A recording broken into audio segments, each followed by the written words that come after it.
बिरादरान इस्लाम, वक्त है थोड़ो, नमाज जो वक्त नज़दीक आहे। ये हिकिड़ो बहराम हो जंहिं अहल बैत किराम सां यतीमन ॿारनि सां एहसान करे वलीउल्लाह जे दफ़्तर ते दाख़िल थियो। आहे मुंहिंजा अज़ीज़ भाउ, पर मां तोखे पक ॿुधायां, खटे जो हंधि बि इहा त हार ते जो हंधि बि इहा। तिर जी गुथी 100 चोटां खाए हिकिड़े अहल बैतनि मंझां के नंढड़े बचड़नि सां बीबी साहब ई सा वीचारी पंहिंजे वतन खां तक़दीर इलाही कनि सबबनि जे करे ॿिए वतन कीअं ई सफ़र में आहिनि। हिकिड़े ॻोठ वञा राति पई अथनि, उन ॻोठ में कंहिं वॾेरे वटि विया आहिनि से उन ओताक में पुछा करे हुनखे चऊं त असीं हल भई त राति रहंदासीं जेकॾहिं असांखे जाड़ी। हो तो चई हुननि खे चई त मूंखे अहल बैत सभु को अहल बैत थो सराए, मुल्क सॼो अहल बैत थो सराए। मूंखे लिखी सनद का ॾेखारींदो त अहल बैत आहे। तव्हां सनद त कान्हे का, बाक़ी असीं आहियूं त अहल बैत। क़िस्मत असांखे ईअं कया तॾहिं तूं चओ चई चङो। जॾहिं सनद ॾेखारियो त पोइ माण्हू त निकिता, हिकिड़ो को ॻोठ जो महत्व आहे सो उहो मिली वियो आहे। केरु आयो? माई साहब चए असीं अहल बैत आहियूं, हे बचड़ा आहिनि ॿ।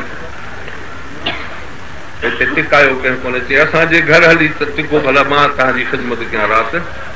हाणे अवेल थी आहे, टिकिया आहिनि मुंहिंजे घर में।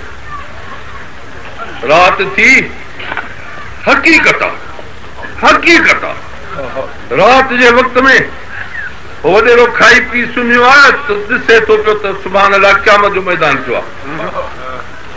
सभु कंहिंखे तलब आहे त हुज़ूर सल्लल्लाहु अलैहि वसल्लम खे ॾिसां। जॾहिं तलब करे ऐं पोइ त हलिया आहिनि, तॾहिं हे बि उन्हनि सां गॾिजी पियो आहे। बेश्त जा द्वार सिंगारनि जे भरिसां हाउस कौसर आहे, ॾिसई त उते पाण वेठा आहिनि। लिवाल हमदा ॾस पियो थो पए, पाण बि उते आयो आहे, ॿिया बि आया आहिनि।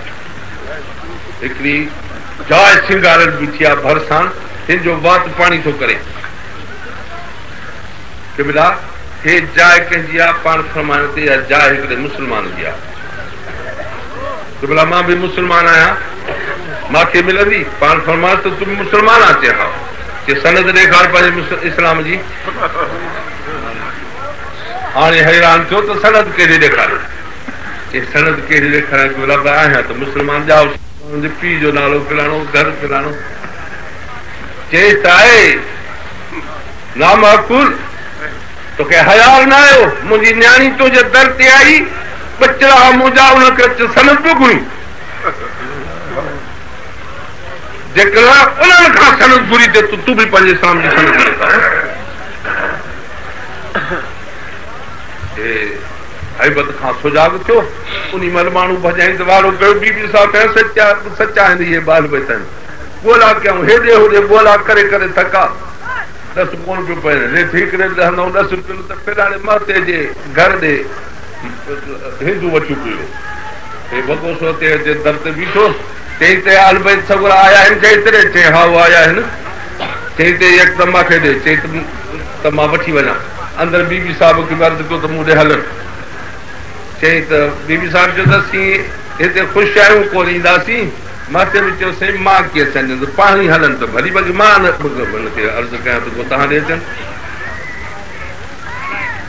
हिन चयो त हाणे वॾे रुपये ॾेखारिया। चई त तूं महत्व असांजे ॻोठ जो थी ऐं चए थो त मां न ॾींदुसि।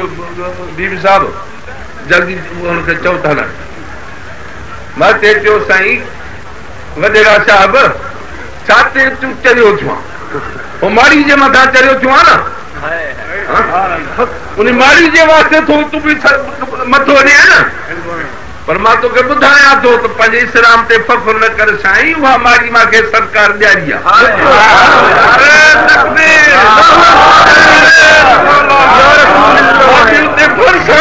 तुंहिंजे तो मूंखे न ॾिठो।